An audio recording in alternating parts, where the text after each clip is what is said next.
Hello friends, welcome to our YouTube channel EPO4pedia, and today we are here to start a new video. A small introduction about me. I am Jatin Sabarwal and I have been teaching students through online platform from 2 years. So let's start the video. Actually आज का topic हमारा time management है. So पहले हम बात कर लेते हैं टाइम के बारे में. So basically टाइम न्यूट्रल होता है, वो सबके लिए इक्वल होता है. बेसिकली हर इंसान को 20 आवर्स पर डे मिलता है. वो ना किसी अमीर के लिए ज़्यादा होता है ना किसी गरीब के लिए कम होता है. बेसिकली वो सबके लिए न्यूट्रल होता है. वो एक ऐसा रिसोर्स है जो कभी भी इंक्रीज नहीं होता. वो रिसोर्स ना तो किसी इंक्रीज होता है ना वो डिक्रीज होता. उस रिसोर्स के साथ सिर्फ हम एक चीज कर सकते हैं, वो है उसे मैनेज. उस तरीके उसका जितना हो सके उसका मैक्सिमम टू मैक्सिमम यूज, उसको अच्छे से अच्छे तरीके से यूजफुल बना सकते हैं. और आप टाइम को कभी भी फ्यूचर के लिए सेव नहीं कर सकते. आप ऐसा नहीं कर सकते अगर आपके पास अभी 24 आवर्स हैं तो 2 आवर्स आपने बचा लिया और नेक्स्ट डे आप बोल रहे हो हमारे पास 26 आवर्स है. नहीं, बिल्कुल नहीं. सो बेसिकली आप उसके फ्यूचर के लिए कभी भी सेव नहीं कर सकते. कि भी किसी भी एक्टिविटी को करने के लिए हमें एक मिनिमम क्वांटम ऑफ टाइम्स चाहिए होता है. और एक्चुअली टाइम की एक वैल्यू होती है, लाइक जैसे करेंसी की एक वैल्यू होती है. बेसिकली कुछ इंसानों की ये वैरी करती है पर्सन टू पर्सन. कुछ ऐसे इंसान हैं जो टाइम को बहुत इंपॉर्टेंस देते हैं, उनके लिए इसकी वैल्यू ज़्यादा होती है. कुछ इसे वेस्ट कर देते हैं, like using some TikTok type stuff. Actually time management scene क्या होता है जब एक इंसान टाइम को प्रॉपर यूटिलाइज करके अचीव करता है मैक्सिमम क्वालिटी आउटपुट. तो वो अपन उस टाइम को मैनेज करता है, उस रिसोर्स को यूज करता है एक मैक्सिमम क्वालिटी आउटपुट के लिए. इसलिए टाइम मैनेजमेंट बहुत इंपॉर्टेंट होता है. आप अपना प्लान, एक डे प्लान कैसे कर सकते हैं. सो फर्स्ट आप एक लॉन्ग टर्म गोल को टारगेट कीजिए. उस टारगेट को फाइंड आउट कीजिए कि आपका लॉन्ग टर्म टारगेट है क्या. देन उसको अचीव करने के लिए आप एक डे बाय डे प्लान बनाइए और उसे फॉलो कीजिए. और आप डे बाय डे प्लान कैसे बनाएंगे, फर्स्ट ऑफ ऑल एक लिस्ट बना लीजिए.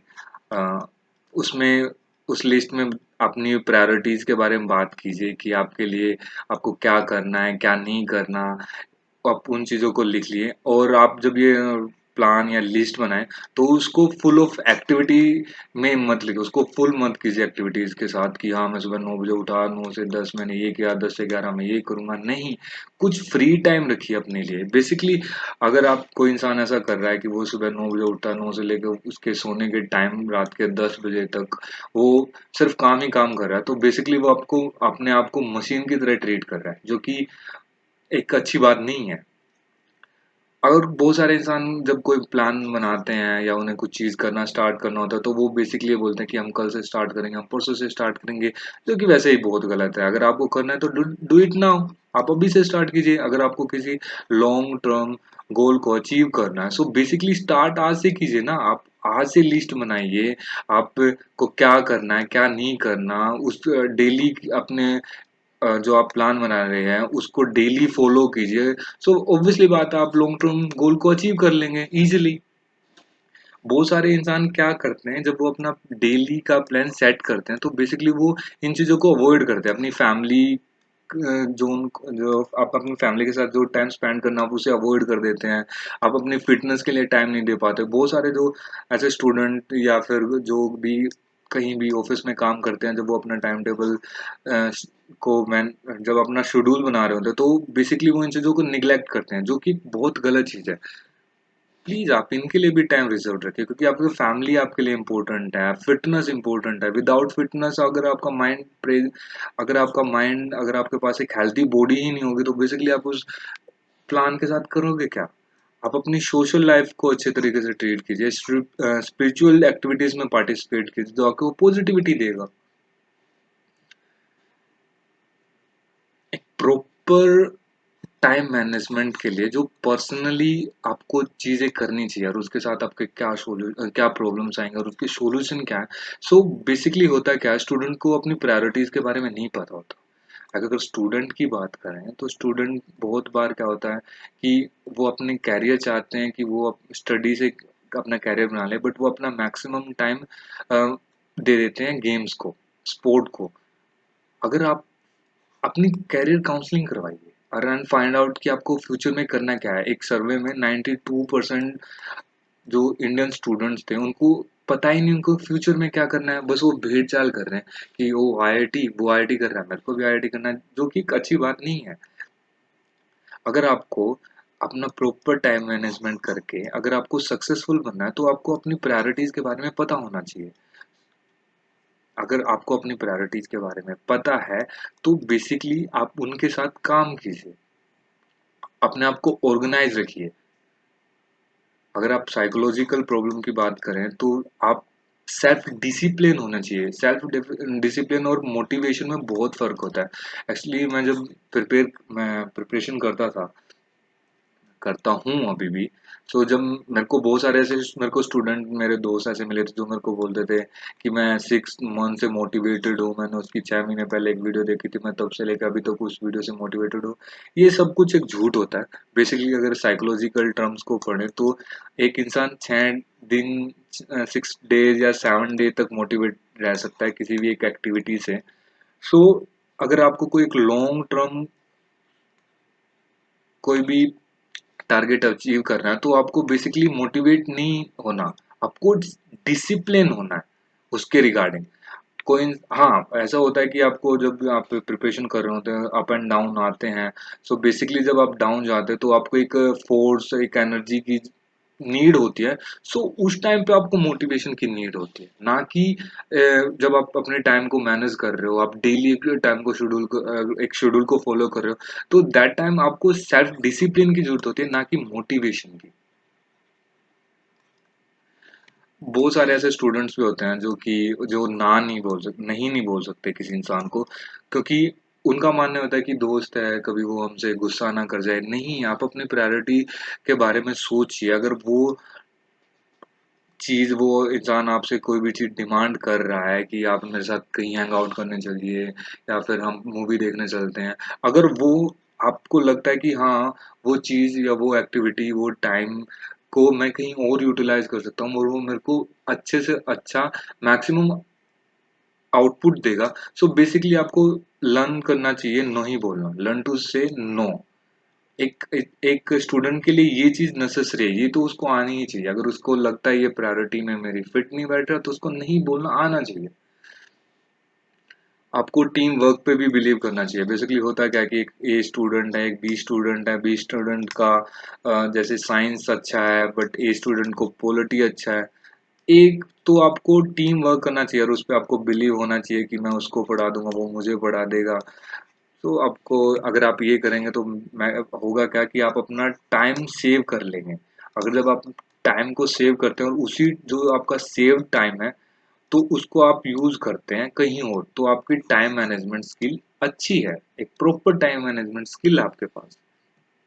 बात करें एक्सटर्नल प्रॉब्लम्स एंड सॉल्यूशन की, तो होता क्या है जब आप एक लॉन्ग टर्म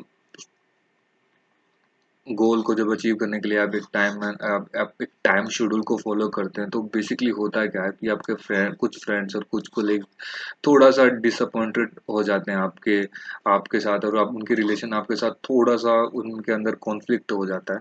सो बेसिकली होता है कि आप इसे मेंटेन रखिए, आप उनके साथ थोड़ा बहुत तो टाइम स्पेंड करते रहिए, क्योंकि बेसिकली वो आपको एक मोटिवेशन देते हैं कि जब आपके पास नेगेटिव फेस होता है या फिर आप किसी चीज से बर्न आउट होते हैं तो वही इंसान होते हैं, क्योंकि एट लास्ट आपको लाइफ में सक्सेसफुल भी बनना है बट आपको हैप्पी भी रहना है, खुश भी रहना है, जो कि एक और ज्यादा इम्पोर्टेंट फैक्ट है। एक देखा जाए तो कंपेयर किया जाए तो कैरियर से, अगर मेरे को कोई बोले कि आप क्या बनना चाहते हो तो फर्स्ट ऑफ ऑल मैं हैप्पीनेस को बोलना कि मेरे को खुश रहना है। बात करें सोशल की, सो बेसिकली अगर सोशल लाइफ के बारे में बात करें तो जब आप एक टाइम को फॉलो करते हैं, जब उसके हार्ड साथ जब टाइम मैनेजमेंट करते हो तो उसके साथ जो प्रॉब्लम आती है वो आता है कि कॉन्फ्लिक्ट पेरेंट्स के साथ, लव के साथ, आप उनके साथ सॉल्यूशन क्या है? सॉल्यूशन सिंपल, आप उनके साथ टाइम स्पेंड कीजिए, आप नेचर के साथ टाइम स्पेंड कीजिए, आप बाहर जाइए, घूमने जाइए, क्योंकि जब नेचर के साथ आप घूम नेचर में आप बाहर जाते आप नेचर जब आप बाहर जाते हो तो बेसिकली होता क्या है कि नेचर के पास एक पॉजिटिविटी होती है, और जब आप वहाँ पे घूमते हो एरिया उस इन्वायरमेंट में खड़े होते हो तो बेसिकली आप अपने आप को रिफ्यूल कर रहे हो, आप अपने आप को चार्ज अप कर रहे हो, क्योंकि वो पॉजिटिविटी आपके लिए बहुत इंपॉर्टेंट फैक्टर है। और ये सबसे मेन क्वेश्चन होता है, बहुत सारे इंसान मुझसे ये पूछते थे कि टाइम मैनेजमेंट के लिए फिर आप किस टाइम के बीच आप अगर एक स्टूडेंट को पढ़े जिससे कि वो मैक्सिमम इफिशिएंसी कर इंक्रीज कर सकता है अपनी, या फिर आप मैनेजमेंट स्किल को इंक्रीज कर सकता है। सो बेसिकली मैं उसको एडवाइस करना चाहता हूँ सुबह से लेकर रात के 9 बजे, क्योंकि इंडियन फिलोसफर के मुताबिक या फिर बुक्स के अकॉर्डिंग माना जाता है कि डे एक पॉजिटिविटी के साथ स्टार्ट होता है, डे लाइट एक पॉजिटिविटी के साथ आती है, और रात का अंधेरा एक नेगेटिव वाइब्स लेके आता है। बट बहुत सारे इंसान ये भी मानते हैं कि रात के अंधेरे में दुनिया शांत हो जाती है और वो अच्छे तरीके से अपने आप को फोकस कर पाते हैं और अच्छे तरीके से पढ़ पाते हैं। सो बेसिकली ये तो आपके ऊपर है, बट इंडिया मानता है कि उन्हें सुबह उठना चाहिए। और ऑक्सफोर्ड यूनिवर्सिटी का कहना ये है कि जो रात को पढ़ते हैं, जो नाइट में पढ़ते हैं स्टूडेंट, वो 1.2% उनका माइंड फास्ट चलता है जो दिन में पढ़ते हैं। ये मेरे को नहीं पता ये सर्वे कितना ठीक है कितना नहीं है, बट मेरी एडवाइस ये है कि आप दिन में पढ़िए, क्योंकि आपको फील होगा, आप दोनों आपके अकॉर्डिंग है, आपका जहाँ मन करे, बट आपको पढ़ना चाहिए। Tips for successful time management, actually कोई भी चीज करिए उसको कंसंट्रेशन, डेडिकेशन और कमिटमेंट के साथ कीजिए, तो आपका टाइम आप अच्छे तरीके से मैनेज कर पाओगे। दूसरों पे ट्रस्ट कीजिए, अपना काम बांट लीजिए, कोई भी चीज अननेसेसरी थिंग्स को मत कीजिए, उन्हें अवॉइड कीजिए, बैड हैबिट को अवॉइड कीजिए। यहाँ पे मैं ऑफ द टॉपिक जाना चाहता हूँ, एक्चुअली इंसानों का बहुत ऐसे स्टूडेंट्स का मानना ये है कि जब वो फ्रस्ट्रेटेड होते हैं तो वो सिगरेट पीते हैं, स्मोक करते हैं, या फिर वो सोशल मीडिया का यूज करना स्टार्ट कर देते हैं, और उनका कहना ये है कि जब वो ऐसा करते हैं तो वो फ्रस्ट्रेशन को दूर निकाल रहे हैं। बट साइकोलॉजिकल ऐसा नहीं होता। जब एक कोई इंसान सिगरेट पीता है वो उसको 20 से 30 मिनट तक वो उसको चिल कर उसको उसकी फ्रस्ट्रेशन से उसका माइंड डाइवर्ट करते हैं, बट आफ्टर 20 to 30 मिनट आप फाइंड आउट करते हो कि आपका फ्रस्ट्रेशन लेवल 2 या 3 टाइम्स इंक्रीज होगा। सो बेसिकली उस चीज का फायदा क्या है, जब वो आपके फ्रस्ट्रेशन लेवल को इंक्रीज कर रहा है। वैसे सोशल मीडिया साइट है, जब आप फ्रस्ट्रेशन को निकालने के लिए सोशल मीडिया साइट्स का यूज करते हैं, like Instagram, Facebook, Snapchat, like XYZ। So basically आप पहले तो 40 to 45 मिनट वहां पे वेस्ट कर रहे हो। आप 40 to 45 मिनट के बाद दोबारा जब पढ़ना स्टार्ट करते हो तो बेसिकली आप क्या फाइंड आउट करते हो कि 20 या 25 मिनट के बाद आप दोबारा फ्रस्ट्रेटेड फील करना स्टार्ट कर देते हो। और तब जब आप फ्रस्ट्रेशन फील करते हो तो वो 2 और 3 टाइम्स ज्यादा होता है पहले वाले केस में, सिनेरियो में।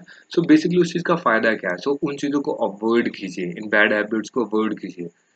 अगर आपको सोशल मीडिया का यूज करना है तो बेसिकली आप उसको अच्छे तरीके से यूज कीजिए, ना कि अपनी फ्रस्ट्रेशन को निकालने के लिए। अगर आप बेसिकली आप ये है कि अगर आपका कोई लॉन्ग टर्म गोल है, सो उसको आप स्मॉल टास्क में डिवाइड कीजिए, क्योंकि इससे होगा क्या कि आप उसको मैनेज कर पाओगे। अपने टाइम के साथ पंचुअल रहिए।